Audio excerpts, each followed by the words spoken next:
नमस्कार, मेरा नाम कुलदीप शुक्ला है और आप देख रहे हैं दत्ता क्लासेस। दोस्तों, ऊपर लिखा हुआ है एसएससी जीडी 2018 क्वेश्चन पेपर 41 बहुत सारे सेट बने थे, तो सेट नंबर 41 हमने लिया है। और ये प्रैक्टिस सेट अगर आप पूरी ईमानदारी और पूरी शिद्दत से करेंगे तो कहीं ना कहीं आप सफलता के बहुत ज़्यादा नज़दीक पहुंच जाएंगे। ठीक है, तो चलिए शुरुआत करते हैं। मैथ के 25 क्वेश्चंस हैं और वो हम आपको कराते हैं।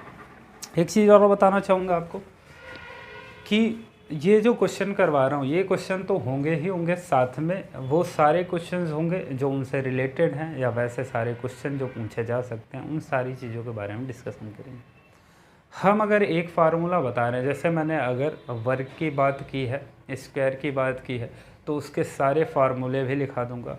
साथ ही साथ आयत भी उसी से अटैच है, उसके भी सारे फार्मूले लिखा दूँगा, ताकि आपको जब और कई सारे क्वेश्चंस बन जाते हैं, जैसे आयत का क्वेश्चन आ गया, वर्ग का आ गया, ये सारे क्वेश्चन आ जाएं तो उसको भी आप हैंडल कर पाओ, आप उसको सॉल्व कर पाओ। ठीक है, तो एक क्वेश्चन आपके सामने स्क्रीन पे है। एक वर्ग का विकर्ण, कोई वर्ग है हमारे पास ए है, उसका विकर्ण दिया हुआ है। कोई वर्ग ये ए है, ठीक है, इसका विकर्ण दिया हुआ है आपको ए प्लस बी दिया हुआ है। ठीक है, कौन सा, ए बी सी डी। ठीक है, फिर कह रहा है इस वर्ग के दुगुने का एक वर्ग है दुगने क्षेत्रफल का। ठीक है, इसका कुछ क्षेत्रफल होगा, इसके जस्ट दुगने का एक क्षेत्रफल है, A dash B dash C dash और डी डैश। कह रहा है इसका आप हमें विकर्ण बताओ, ये कितना हो जाएगा। ये अगर ए प्लस बी है तो ये कितना हो जाएगा, ये आपसे पूछा है।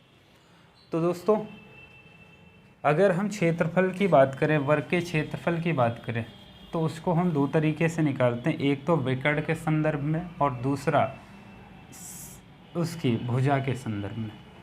तो अगर हम भुजा के संदर्भ में देखें तो वर्ग का क्षेत्रफल जो होता है, वर्ग का क्षेत्रफल वो बनता है आपका भुजा का स्क्वायर। भुजा का स्क्वायर, एक साइड ले लेना कोई सी भी, ये साइड कोई सी भी, क्योंकि चारों साइड इक्वल होती हैं। दूसरा आपसे कह रहा है, दूसरा जो वर्ग का क्षेत्रफल निकलता है वो विकर्ण के संदर्भ में निकलता है। वर्ग का क्षेत्रफल विकर्ण के संदर्भ में होता है 1/2 इंटू विकर्ण का स्क्वायर, विकर्ण का स्क्वायर। ठीक है, ये तो हमें अभी केवल विकर्ण पता है, तो हम इस फार्मूले को लेके चलेंगे और इससे हमारा आसानी से आ जाएगा। ठीक है, तो चलिए इसको हम करते हैं। और एक चीज़ और जान लिए, वर्ग का अगर आपसे परिमाप पूछ ले, सारे फार्मूले लिख देता हूँ मैं। वर्ग का परिमाप क्या होगा भाई। परिमाप एक्चुअल में होता क्या है, एक साइड पे खड़े हो जाना, ए पे खड़े होके बी से गए, बी से सी पे, सी से डी पे, डी से ए पे, तो ये सारे डिस्टेंस जो हमने कवर किए हैं ये इसका परिमाप हो जाएगा। चारों तरफ की माप ये परिमाप हो जाएगा। तो वर्ग का परिमाप अगर ये ए है, ये ए है, ये ए है, ये ए है, तो ए को ऐड करेंगे, ये आएगा 4a। ठीक है, वर्ग का परिमाप ये हो गया। तो ये तीन बहुत ही इम्पोर्टेंट फार्मूले हैं, इनको आप याद तो नहीं करना, आपको बचपन से ही याद होगा, लेकिन इनकी प्रैक्टिस आपको बार बार करना है। ठीक है, तो चलिए इस क्वेश्चन को हम सॉल्व करते हैं। ये हमने इसको हटा दिया और ये इसको हटा दिया। ठीक है, अब वर्ग का क्षेत्रफल क्या है आपका, 1/2 इंटू विकर्ण का स्क्वायर। तो भाई यहाँ से अगर हम विकर्ण निकालें, विकर्ण दिया हुआ ए प्लस बी का होल स्क्वायर हो जाएगा। ये आ गया वर्ग का क्षेत्रफल। ये क्या आ गया भाई, इस वाले वर्ग का क्षेत्रफल आ गया। दूसरा वर्ग हमारे पास जो ये है, कह रहा है इस वर्ग के क्षेत्रफल का ये 2 गुना है।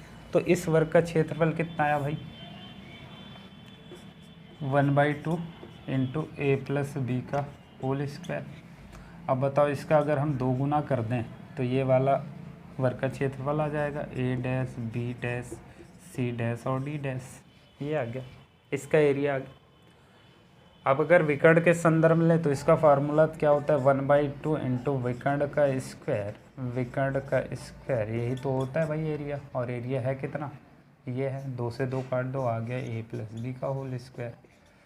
यहाँ से वो 2 उधर जाएगा तो विकर्ण जो निकल के आएगा वो कितना आ गया, 2 टाइम्स ए प्लस बी का होल स्क्वायर। इसको अगर हम ऊपर करें तो आएगा विकर्ण इज इक्वल टू आएगा, ये स्क्वायर उधर जाएगा, स्क्वायर रूट बनाएगा और एक a प्लस बी तुम्हारा बाहर आ जाएगा। तो फाइनली जो हमारा आंसर आएगा √2 a प्लस बी आएगा। ठीक है, फाइनली आंसर जो निकल के आएगा वो कितना आएगा भाई, दूसरे वर्ग का जो विकर्ण होगा वो √2 a प्लस बी हो जाएगा। यहाँ तक आपको कोई दिक्कत समस्या है? कोई समस्या होने वाली नहीं।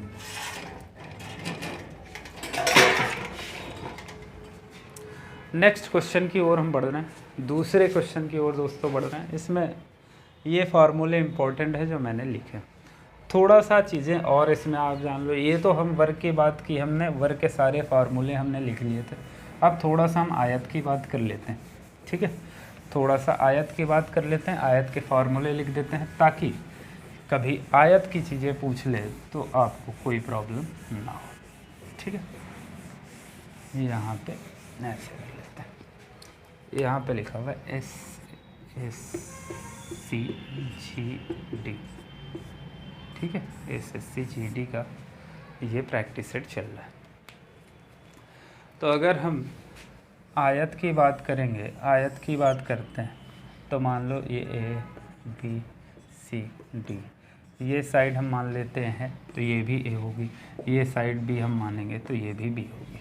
इसका अगर आपसे क्षेत्रफल पूछ ले, आयत का क्षेत्रफल, आयत का क्षेत्रफल आपसे पूछ ले तो वो क्या होता है, लंबाई गुणे चौड़ाई होती है। लंबाई कितना है भाई, B है, चौड़ाई कितना है, A है, A इंटू B हो जाएगा। इसी को लेंथ इंटू ब्रेड्थ भी बोलते हैं। ठीक है, लंबाई गुणे चौड़ाई। ये तो हो गया आयत का क्षेत्रफल। अगर आयत का परिमाप पूछ ले, आयत का परिमाप, आयत का परिमाप, आयत का परिमाप क्या होता है भाई, वो होता है आपका 2 गुणे लंबाई धन चौड़ाई। ठीक है, लंबाई गुणे चौड़ाई। ये हम लेंथ मान लेते हैं, इसको हम ब्रेड्थ मान लेते हैं। ठीक है, तो यहाँ पे सीधा लिख दो भाई लेंथ इंटू ब्रेड्थ। ठीक है, ये ज़्यादा सही, लेंथ इंटू ब्रेड्थ। ठीक है, आयत का परिमाप जो होगा वो 2 गुणे लंबाई धन चौड़ाई होता है। और आयत का अगर आपसे विकर्ण पूछ ले, आयत का विकर्ण, आयत का विकर्ण अगर आपसे पूछ ले तो वो होता है आपका √L² + B²। ठीक है, क्या हो जाएगा, √L² + B², आयत का विकर्ण हो जाएगा। बताइए इसमें कोई समस्या? अगर आयत पर कोई आपसे प्रश्न पूछ लेगा तो ये उनके सारे फार्मूले होते हैं और इनको लगा के आप सीधा आंसर पाएंगे। अगले क्वेश्चन की ओर बढ़ते हैं। इसमें कह रहा है एक कक्षा में लड़के तथा लड़कियों का औसत वजन क्रमशः 70 kg व 60 kg है, तो कक्षा में सभी छात्रों का औसत वजन क्या होगा? भाई कह रहा है एक कक्षा है उसमें 70 kg औसत वजन है कुछ स्टूडेंट का, और दूसरी कक्षा में 60 kg है औसत वजन, लेकिन इसमें आपको उनकी संख्या नहीं दे रखा है।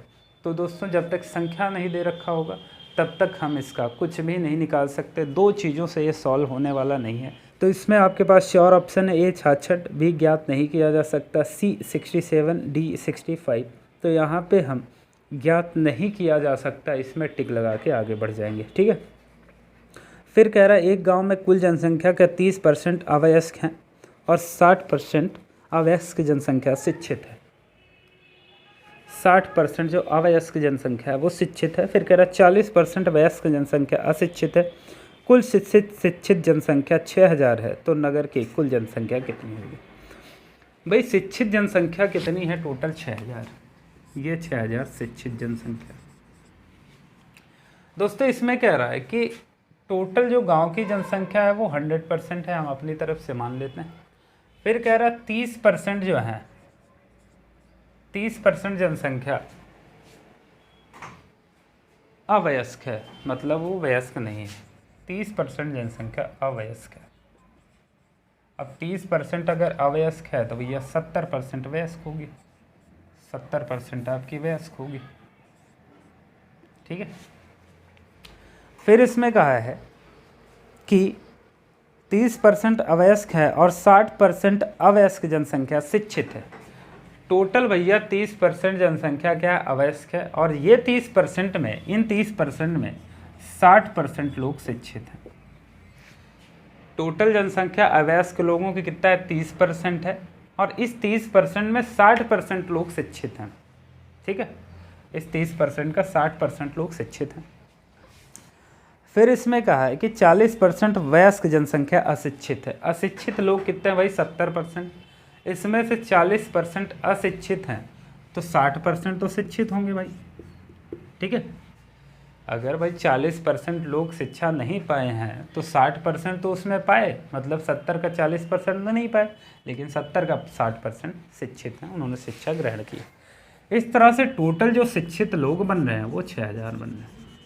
ठीक है, ये अवयस्क जो शिक्षित हैं और ये वयस्क जो शिक्षित हैं, टोटल मिला के 6000 लोग शिक्षित हैं। तो यहाँ से अगर हम देखें तो भाई 60% इधर है, 60% इधर है, 60% हो गया कॉमन।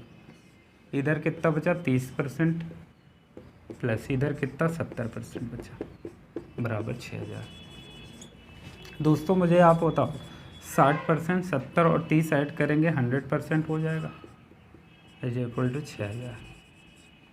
यहाँ से अगर हम परसेंट हटाएं तो 60/100 आएगा, इंटू 100% इज इक्वल टू 6000। तो यहाँ से दोस्तों 60 से 60 हमने काट दिया, तो इधर कितना 100 बच गया। अगर यहाँ से 100% की हम वैल्यू निकालें तो कितना आएगा भाई, इधर 100 इधर आएगा, ये 100 उधर जाके मल्टीप्लाई हो जाएगा, तो 10,000 ये आ गया 10,000। ठीक है, तो आप मुझे बताओ 100% की वैल्यू हमने निकाल ली 10,000, और 100% क्या है, टोटल जनसंख्या। भैया 100% ही तो टोटल जनसंख्या पूछा था, तो 100% की वैल्यू हमने 10,000 निकाली, यानी हमारी जो टोटल जनसंख्या है वो 10,000 हो जाएगी। ठीक है, इसमें कोई दिक्कत है तो बताओ। बहुत आसान है, बहुत आराम से निकाला है। हाँ, ये है कि आपको पढ़ने में हो सकता है थोड़ी प्रॉब्लम हो, लेकिन क्वेश्चन बहुत ही आसान है। ठीक है, एक क्वेश्चन और लेते हैं, आगे बढ़ते हैं।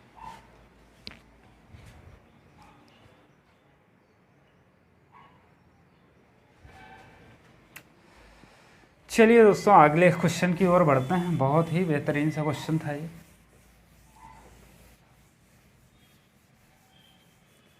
लगातार यहाँ पे प्रैक्टिस सेट होगी, तो आप आज ही चैनल को ज्वाइन कर लीजिए, आपको बहुत ज़्यादा बेनिफिट होगा इन सारी चीज़ों से। ठीक है, प्रैक्टिस सेट से हर आदमी को बहुत ज़्यादा फ़ायदा हुआ है, तो आपको भी होगा। तो अगले क्वेश्चन की ओर बढ़ रहे हैं। अगला क्वेश्चन हमारा कह रहा है कि भाई ए और बी की वर्तमान आयु 11:4 है। 15 वर्ष पहले इसकी आयु का अनुपात 8:1 था। 5 वर्ष पहले बी और सी की आयु का अनुपात 3:2 था। सी की वर्तमान आयु कितनी। तो भैया कह रहा है ए और बी की जो वर्तमान आयु है वो 11:4। तो ए और बी की जो वर्तमान आयु है वो 11:4 है। मतलब ये अगर 11x मान ले, इसको 4x मान ले। फिर कह रहा है 15 वर्ष पहले उनकी आयु का अनुपात 8:1 है। 15 वर्ष पहले, तो 15 इनसे घटा दो भैया, 15 इनसे घटा दो, ये 15 वर्ष पहले आ गए। 15 वर्ष पहले हम देख रहे हैं कि इनकी आयु का अनुपात 8:1। ठीक है, इसको भाई हम अगर क्रॉस मल्टीप्लाई कराएंगे, 11x आएगा, -15 आएगा, 8 चौक 32x आएगा, -15 8 120 आएगा। अच्छा हाँ, 15 8 120। तो यहाँ से 32x इधर आएगा, 11x माइनस 32x कितना आ जाएगा भैया, 2 से 1 1 21x, यहाँ माइनस का आएगा, ये उधर जाएगा तो -105 आएगा। भाई माइनस माइनस कटेगा, 21 5 105, यानी x की वैल्यू जो आ गई 5 आ गई। तो यहाँ से अगर हम देखें तो हमारा जो a होगा वो कितना है भाई, 11x है। तो 11 में 5 का मल्टीप्लाई करोगे 55। ए अभी वर्तमान में 55 साल का है। बी का अगर हम देखें तो ये कितना है भाई, 4x था, 4 × 5 20, तो बी हमारा 20 साल का है। ये चीज़ें निकल के आई। ए की वर्तमान आयु 55 साल है, बी की वर्तमान आयु 20 साल है। फिर कह रहा है 5 वर्ष पहले बी और सी की आयु का अनुपात 3:2 था। 5 वर्ष पहले बात करें,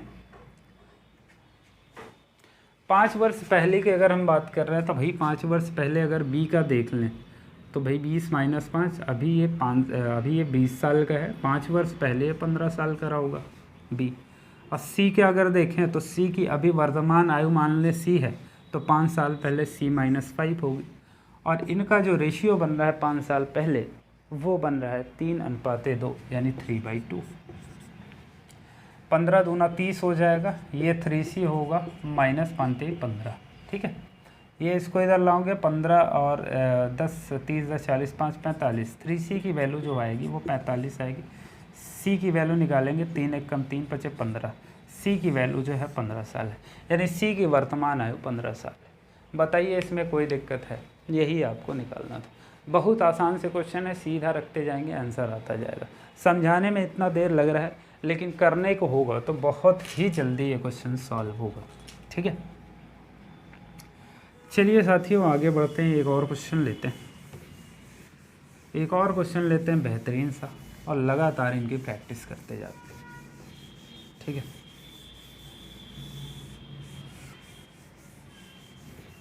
लगातार इनकी हमें प्रैक्टिस करते रहना है। अगले क्वेश्चन की ओर अगर देखें तो कह रहा है यदि एक उपकरण 9% लाभ के बजाय 22% लाभ पर बेचा जाता है तो ₹91 अधिक लाभ की प्राप्ति होती है, उपकरण का क्रय मूल्य ज्ञात कीजिए।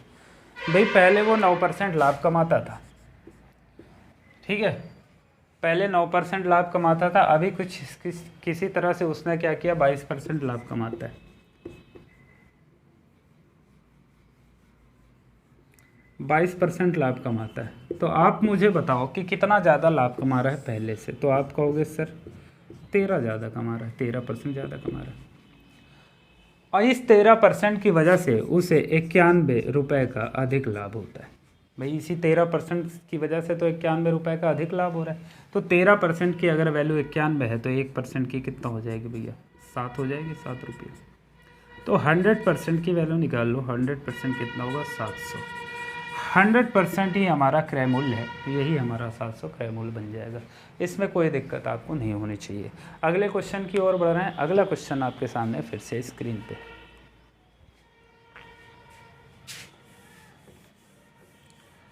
लगातार प्रैक्टिस करते जाएंगे, एक दिन आपको प्रैक्टिस मेक मैन परफेक्ट वाला नज़रिया दिखेगा और आप पाएंगे कि आप बहुत ऊंचाई पे पहुंच चुके हैं और आप सिलेक्शन के बहुत ज़्यादा करीब हैं, ठीक है। कह रहा कोविंद ने एक वस्तु को अपने क्रय मूल्य से 30% अधिक अंकित किया और उस पर 10% की छूट दी, उसका लाभ प्रतिशत ज्ञात कीजिए। भाई कोविंद ने मान लो कि कोई चीज़ थी 100 रुपये की, ठीक है, कोविंद ने किसी चीज़ को बनाया और उसमें जो उसकी लागत आई CPI क्रय मूल्य वो 100 रुपये है। फिर क्या किया उसने, कुछ रुपया ज़्यादा लिख दिया उस पर, तो कह रहा है जो उस पर अंकित किया, जो उस पर प्रिंट रेट लिखा वो 30% अधिक है। 30% का मतलब है कि 100 का 30% 30 हो गया, यानी 130 रुपया उस पर उसने अंकित कर दिया। तो ये मार्क प्राइस आ गया जो उस पर लिखा हुआ प्राइस है। फिर वो क्या करता है, कुछ डिस्काउंट देता है। डिस्काउंट कितने की देता है? 10% की डिस्काउंट देता है। अगर आप मॉल में जाते हैं, दुकान में जाते हैं, तो जो प्रिंट रेट लिखा होता है उसी पे आदमी डिस्काउंट देता है। भाई इस पे तो हम डिस्काउंट देंगे नहीं, प्रिंट रेट पे यानी मार्क प्राइस जो लिखा हुआ प्राइस है उस पे हम डिस्काउंट देते हैं। तो यहाँ पे जब हमने 10% का डिस्काउंट दिया तो 30 का जब 10%, 130 का जब 10% निकाल रहे हैं तो आप देख रहे होंगे कि ये 13 आ रहा है, यानी 13 हटाना पड़ेगा। तो 130 में से भाई 13 गए तो कितना बचा? 117, यानी 130 प्रिंट रेट था, उस पर 10% का डिस्काउंट दिया तो बेच कितने में रहे? 117 में, और यही हमारा सेलिंग प्राइस हो गया। अब मुझे एक बात बताओ, बनाया हमने 100 में, बेचा 117 में, कितने का लाभ हुआ भैया? 17 का लाभ हुआ। कितने से हुआ है? 100 से। इंटू 100 करेंगे, ये कट जाएगा, 17% का आपका प्रॉफिट हो जाएगा। बनाया जो आपने आइटम है उस पर आपको 17% का लाभ होगा, डिस्काउंट काटे। तो ये चीज़ आप देख सकते हैं कि कैसे दुकानदार आपको बेवकूफ़ बनाते हैं, मॉल वाले कैसे बेवकूफ़ बनाते हैं, ठीक है।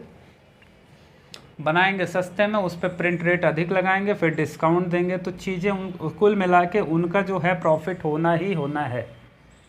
वो अपना प्रॉफिट लेके तभी सामान को बेचेंगे। आपको बेवकूफ़ बनाना उनकी आदत बन चुकी है, आप बन भी जाते हैं, ठीक है। लेकिन एक्चुअल में डिस्काउंट जैसी कोई चीज़ नहीं होती। तो कह रहा है अगला क्वेश्चन, T1 व T2 के बीच की दूरी 400 किलोमीटर है। सुबह 8 बजे दो बस ए और बी क्रमशः T2 व T1 के लिए T1 व T2 से एक साथ प्रस्थान किया। यदि ए और बी की गति क्रमशः 30 किलोमीटर पर आवर और 70 किलोमीटर पर आवर हो तो ए और बी किस समय मिलेंगे। देखो हमारे पास दो जगह हैं, एक T1 है, दूसरी जगह T2 है। इनके बीच का जो डिस्टेंस है वो 400 किलोमीटर का है। ठीक है, 400 किलोमीटर का है। एक बस यहाँ से चलती है ए और दूसरी बस यहाँ से चलती है बी। इस बस की स्पीड दिया हुआ है आपको, ए की स्पीड जो है वो आपको 30 किलोमीटर पर आवर, इसकी स्पीड 30 किलोमीटर पर आवर और इसकी जो स्पीड है बी की वो 70 kilometre per hour, 70 kilometre per hour. 8 बजे सुबह ये भी चलती है, सुबह 8 बजे ये भी चलती है। फिर कह रहा है दोनों इधर इधर से चल रही हैं तो कौन सा ऐसा टाइम होगा जब ये यहाँ पे दोनों मिल जाएंगे।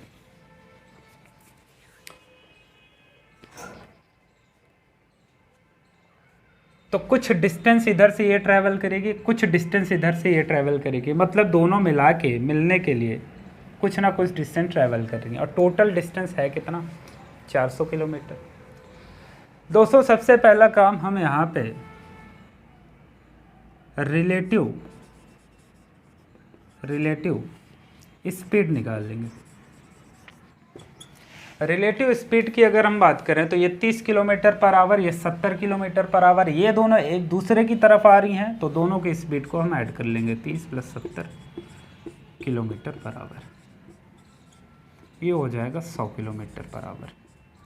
जो इनकी रिलेटिव स्पीड है वो 100 किलोमीटर पर आवर आ गई। टोटल डिस्टेंस कितना कवर करना है भाई, 400 किलोमीटर। तो जो टाइम है इतना डिस्टेंस को कवर करने में दोनों ने लिया वो कितना हो जाएगा भाई, दूरी कितना है 400 किलोमीटर, चाल कितना है 100, तो ये कट जाएगा, ये आ जाएगा 4 घंटे, 4 आवर। मतलब इस टोटल डिस्टेंस कुछ इसने कवर किया कुछ इसने कवर किया, ये दोनों ने 4 घंटे लिए। तो भाई मिलेंगे कितने, 8 बजे से शुरुआत हो रही, 4 घंटे बाद दोनों मिल रहे हैं तो 8 × 4 = 12 बजे मिल जाएंगे, 12 बजे। तो उनका जो मीटिंग टाइम होगा वो 12 बजे होगा, ये यहाँ से सीधा आ जाएगा। हमें कुछ नहीं करना, हमें रिलेटिव स्पीड निकालनी है। अगर यहीं पे बोल रहा होता ये एक दूसरे के विपरीत जा रही हैं तो वहाँ पे हम क्या करते, वहाँ पे हम माइनस करते। ठीक है, मान लो यहीं से दोनों चल रही हैं तो उसको भी हम माइनस करते। तो दोस्तों ऐसे निकाल लेंगे हम, देख लेंगे टोटल डिस्टेंस कितनी है वो और रिलेटिव स्पीड कितनी है वो। देखो अब इसको डायरेक्ट कैसे करते हैं, डायरेक्ट कैसे करते हैं भाई, टोटल डिस्टेंस कितना है 400, रिलेटिव स्पीड ये 30 किलोमीटर, ये 70 किलोमीटर, दोनों एक तरफ आ रही हैं, दोनों एक दूसरे की तरफ आ रही है, दोनों को ऐड करेंगे, दूरी बटा चाल, ये हो जाएगा समय, समय आ गया 4 घंटे, यानी 4 घंटे बाद मिलेंगे। तो अभी टाइम अगर 8 बजे हैं तो 4 घंटे बाद यानी 12 बजे एक दूसरे को मिल जाएंगे। बहुत आसान है, बहुत जल्दी आएगा। एक और क्वेश्चन लेते हैं, आगे बढ़ते हैं। ऐसे क्वेश्चन जब भी आए तो आपको यही तरीका अपनाना है और ये बहुत ज़्यादा बार पूछा गया है क्वेश्चन। एक और इस पे क्वेश्चन मैं लगाने वाला हूँ। कह रहा है एक पुरुष और उसकी पत्नी की वर्तमान आयु 4:3 है। 4 वर्ष बाद यह अनुपात 9:7 हो जाएगा। यदि विवाह के समय अनुपात 5:3 था तो कितने वर्ष पहले विवाह हुआ था। वर्तमान आयु कितना है भैया, 4 और 3 है, 4:3। तो हम मान लेते हैं भैया 4x है, ये 3x। ठीक है, 4 वर्ष बाद यह अनुपात 9:7 हो जाता है। 4 वर्ष बाद यानी 4 साल के बाद दोनों की आयु ये हो जाएगी और इनका जो अनुपात बनता है वो आपका बन जाता है 9:7, 9/7। क्रॉस मल्टीप्लाई कराएंगे, 7 × 4 = 28x हो जाएगा, 7 × 4 = 28, 9 × 3 = 27x, -9 × 4 = 36, सॉरी प्लस 9 × 4 = 36। ये इधर आएगा, x आएगा 36 ये 8 आ जाएगी, x की वैल्यू आ गई 8, ये 28 उधर जाएगा, 16 से 8 गए 8, ठीक है। x की वैल्यू 8 आ गई, तो इनकी वर्तमान आयु देख लें, ये 4x है तो 4 8 जा 4 8 8 चौक 32 साल का हो जाएगा, और उसकी जो औरत है वो अतिरिक्त 24 साल की हो जाएगी। मतलब मेल जो है वो 32 साल का है, फीमेल कितना 24 साल की। फिर कह रहा है कि यदि विवाह के समय अनुपात 5:3 था, वर्तमान आयु इनकी ये है, तो मान लो कि भाई x वर्ष पहले इनका विवाह हुआ था, तो 32 से x वर्ष पीछे जाएंगे तो 32 माइनस x हो जाएगा, और 24 से x वर्ष पीछे जाएंगे तो 24 माइनस x हो जाएगा। और इनका जो अनुपात है विवाह के समय वो 5:3 है, यानी 5/3। 3 2 जा 6, 3 3 जा 9, 96 आएगा, माइनस 3x बराबर 5 4 जा 20, 5 2 जा 10, और 10 2 12, 120 आएगा, माइनस का 5x।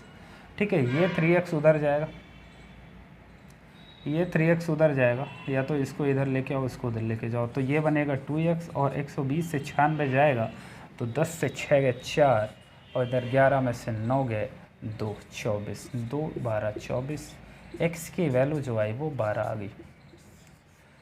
x क्या है भाई, जितने साल पहले उनका विवाह था वही वैल्यू है x, तो x की वैल्यू आ गई 12, यानी 12 साल पहले इनकी शादी हुई थी, इनका विवाह हुआ था। ठीक है, अगले क्वेश्चन की तरफ बढ़ रहे हैं साथियों। प्रैक्टिस मेक मैन परफेक्ट, लगातार आप प्रैक्टिस करेंगे, आप एक दिन परफेक्ट बन जाएंगे और आपको कोई भी पीछे करने वाला नहीं रहेगा।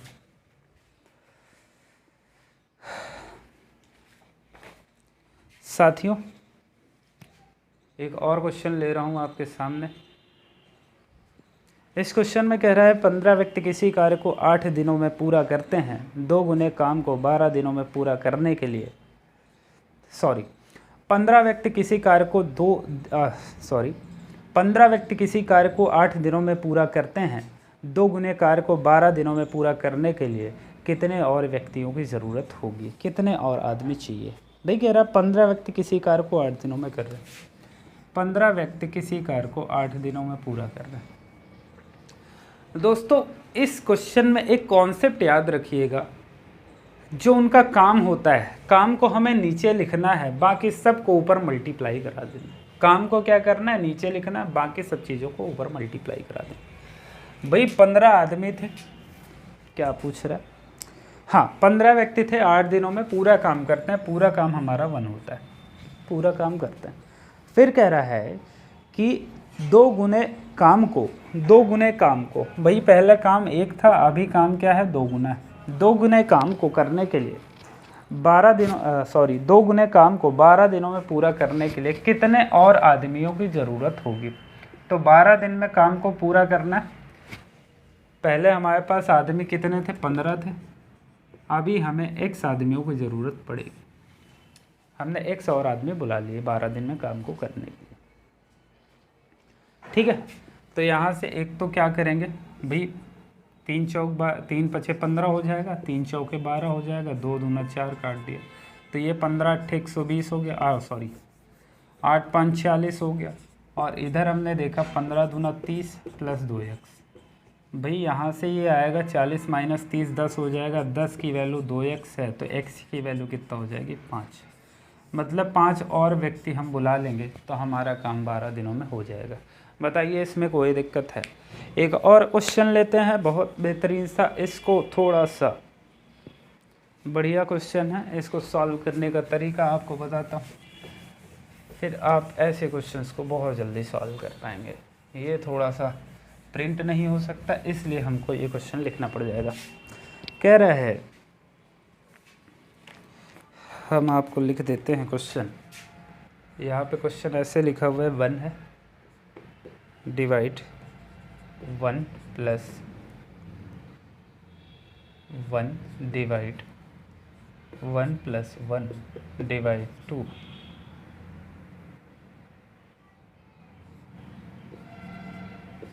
ऐसे ये क्वेश्चन बना हुआ। आप ये बचपन से करते आ रहे हो, आपको इन सारे क्वेश्चंस में कोई भी दिक्कत नहीं होगी, हालांकि दिक्कत नहीं होगी फिर भी मैं बता रहा हूँ। तो अब कैसे सॉल्व करेंगे भाई, 1/2 पहले हम डिवाइड लेते हैं, ठीक है। सबसे छोटा ब्रैकेट पहले हम सॉल्व करते हैं। सबसे छोटे ब्रैकेट में हम देख रहे हैं पहला काम डिवाइड, फिर मल्टीप्लाई, फिर माइनस, फिर प्लस लास्ट में करते हैं, सॉरी सब्ट्रैक्ट लास्ट में करते हैं। तो भाई ये है 1 को 2 से डिवाइड करेंगे तो कितना आएगा, 1 + 1/2 आएगा, ठीक है। और 2 1 जा 2, 2 1 3, यानी 3/2। इतना अगर हम सॉल्व करेंगे तो ये 3/2 आएगा। इस पूरे ब्रैकेट को सॉल्व करेंगे तो 3/2 आएगा, ये आपने देख लिया।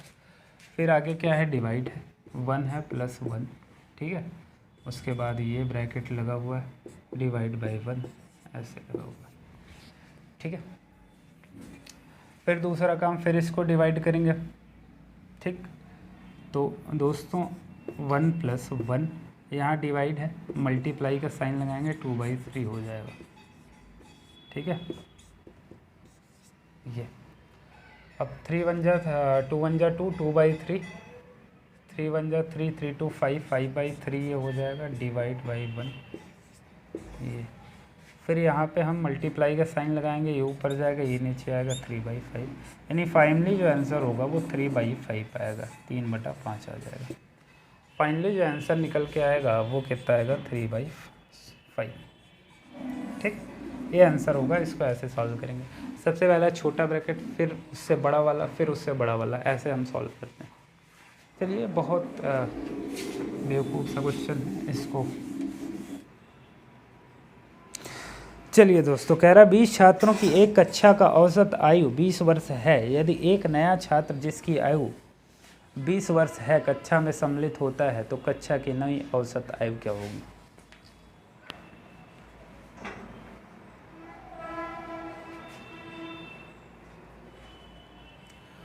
तो भैया औसत अगर निकालते हैं तो औसत का फार्मूला होता है आंकड़ों का योग बटे आंकड़ों की संख्या, आंकड़ों का योग बटे आंकड़ों की संख्या,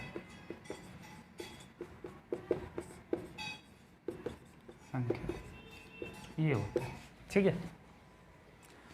साथियों, इसमें कह रहा है 20 छात्रों की एक संख्या का औसत आयु 20 वर्ष है।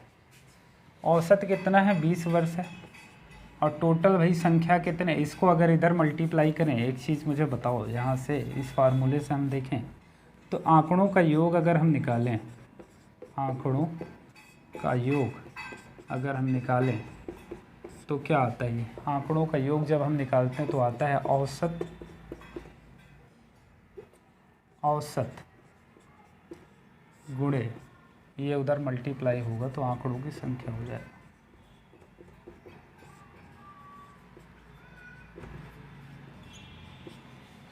आंकड़ों का योग इज इक्वल टू औसत इंटू आंकड़ों की संख्या होगा। तो यहाँ से कह रहा है, यहाँ से हम क्वेश्चन करेंगे, कह रहा है 20 छात्रों की एक संख्या का औसत आयु,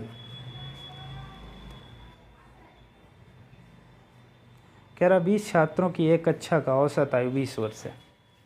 औसत कितना दिया हुआ, 20, और छात्र कितना है, 20, यानी टोटल जो स्टूडेंट हैं उनके आयु का जो योग है वो कितना आ जाएगा भाई, 400 आ गया, ठीक है। मतलब टोटल जो स्टूडेंट हैं उनके अगर हम एज को ऐड करेंगे तो 400 आएगा, ठीक है। अब इसमें कह रहा है एक नया छात्र सम्मिलित होता है जिसका जो आयु है वो 20 वर्ष है। तो भैया पहले 400 आयु वाले लड़के थे, अभी एक 20 वर्ष वाला और आ गया, तो टोटल जो आयु का योग है वो 420 हो गया। टोटल कितना है भैया, 420 योग हो गया। पहले 20 छात्र थे, अभी एक और आ गया तो कितने हो गए, 21 छात्र हो गए। अभी कितने हो गए, 21 छात्र हो गए, 21 दूना 42 हो गए, यानी 20 वर्ष अभी भी उनकी औसत आयु रहेगी। औसत आयु अभी भी 20 वर्ष ही रहेगी, जबकि एक छात्र और आ जाता है, ठीक है। चलिए एक और क्वेश्चन लेते हैं, नेक्स्ट।